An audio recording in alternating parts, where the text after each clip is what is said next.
தங்கம் விலை சவரனுக்கு 560 ரூபாய் குறைந்து 1,06,640 ரூபாய்க்கு விற்பனை செய்யப்படுகிறது. சென்னையில் 1 கிராம் ஆபரண தங்கம் 70 ரூபாய் குறைந்து 13,330 ரூபாய்க்கு விற்பனையாகிறது. கடந்த 3 நாட்களில் மட்டும் தங்கம் சவரனுக்கு 2,960 ரூபாய், கிராமுக்கு 370 ரூபாயும் சரிந்துள்ளது. 1 கிராம் வெள்ளி 5 ரூபாய் குறைந்து 245 ரூபாய்க்கும், 1 கிலோ வெள்ளி 5,000 ரூபாய் குறைந்து 2,45,000 ரூபாய்க்கும் விற்பனை செய்யப்படுகிறது.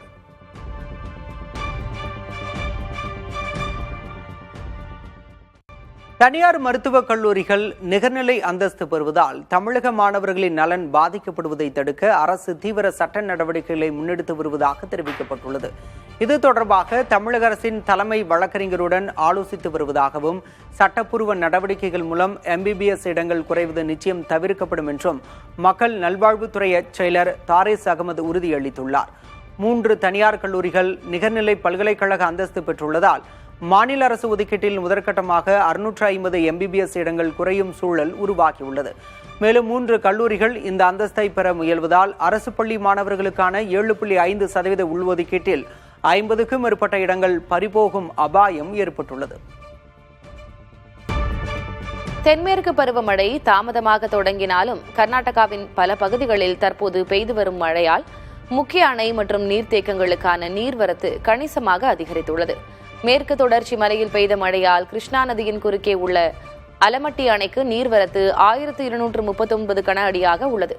சிவமோகாவில் உள்ள பத்ரா அணைக்கு 4,135 கன அடியாகவும், லிங்கனமக்கி அணைக்கு 18,486 கன அடியாகவும் நீர்வரத்து தொடர்கிறது.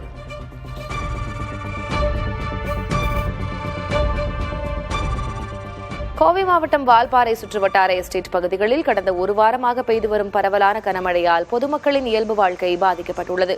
சின்னக்கல்லார், சோலையாறு அணை உட்பட பல எஸ்டேட் பகுதிகளில் பெய்த மழையால் தேயிலை தோட்ட தொழிலாளர்களும் பள்ளி மாணவர்களும் பெரும் சிரமத்திற்குள்ளாகியுள்ளனர்.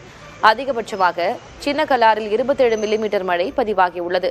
முக்கிய நீராதாரமான சோலையாறு அணையின் நீர்மட்டம் 165 அடியில் தற்போது 83 அடியாக உள்ள நிலையில் அணைக்கு 853.3 கன அடி நீர் வந்து கொண்டிருக்கிறது.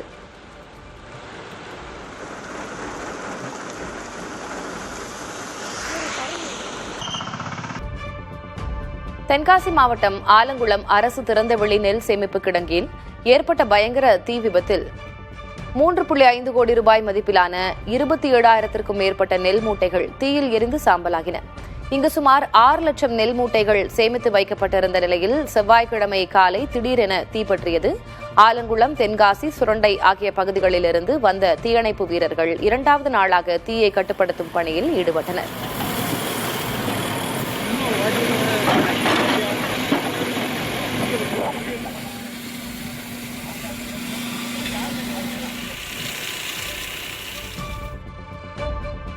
வளர்ப்பு நாய் கடித்ததால் ஏற்படும் அசம்பாவிதங்களுக்கு அதன் உரிமையாளரை பொறுப்பேற்க வேண்டும் என்று கர்நாடக உயர்நீதிமன்றம் அதிரடி தீர்ப்பளித்துள்ளது. பெங்களூருவைச் சேர்ந்த எல்ஹாம் ரெசா என்ற பெண் தனது தோழி லலிதா வீட்டுக்கு சென்றபோது லலிதாவின் வளர்ப்பு நாய் கடித்ததால் ரெசாவின் முகத்தில் காயம் ஏற்பட்டதாக கூறியுள்ளார். இது தொடர்பான வழக்கை ரத்து செய்ய கோரி நாயின் உரிமையாளர்களான லலிதா மற்றும் அவரது கணவர் கார்த்திக் ஸ்ரீவத்சவா ஆகியோர் தாக்கல் செய்த மனுவை நீதிபதி நாகப்பிரசன்னா தள்ளுபடி செய்துள்ளார்.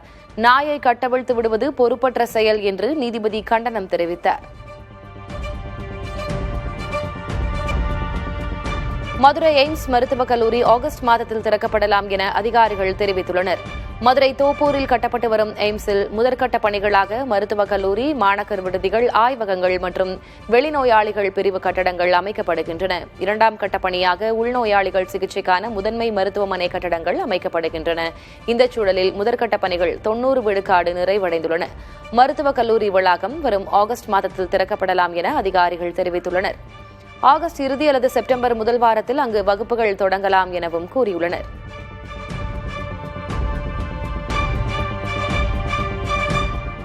(2026) உலகக்கோப்பை கால்பந்து தொடரில் எகிப்து அணியை 3-2 என்ற கோல் கணக்கில் வீழ்த்தி மெஸ்ஸின் அர்ஜென்டினா அணி காலிறுதிக்குள் நுழைந்தது.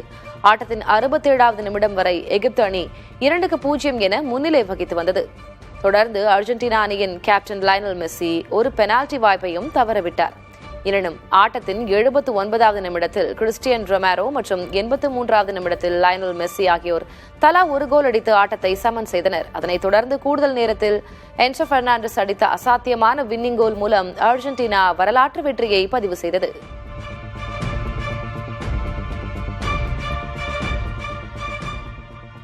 உலகக்கோப்பை கால்பந்து தொடரில் கொலம்பியா அணியை பெனால்டி ஷூட் அவுட் முறையில் 4-3 என்ற கணக்கில் வீழ்த்தி சுவிட்சர்லாந்து அணி காலிறுதிக்கு முன்னேறியுள்ளது.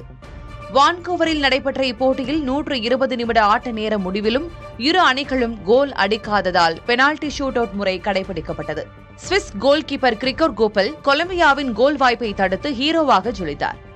ரூபன் வர்காஸ் வெற்றிக்கான கடைசி கோலை அடித்தார். இதன் மூலமாக 1954ஆம் ஆண்டுக்கு பிறகு 72 ஆண்டுகள் நீண்ட காத்திருப்புக்கு பிறகு சுவிட்சர்லாந்து உலகக்கோப்பை கால் இறுதிக்கு தகுதி பெற்றுள்ளது.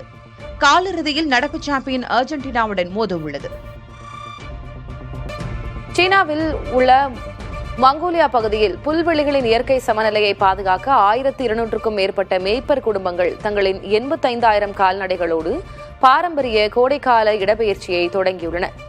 பல நூற்றாண்டுகளாக தொடரும் இந்த சுழற்சி முறை மேய்ச்சலில் தற்போது கால்நடைகளை கணக்கிட ஸ்மார்ட் கருவிகள் பயன்படுத்தப்படுகின்றன. கடுமையான வானிலையையும் கடந்து பசுமையான கோடைக்கால புல்வெளிகளை நோக்கி நகரும் இந்த இடப்பெயர்ச்சி இளந்தலைமுறையினரால் ஒரு வாழும் பாரம்பரியமாக போற்றப்படுகிறது.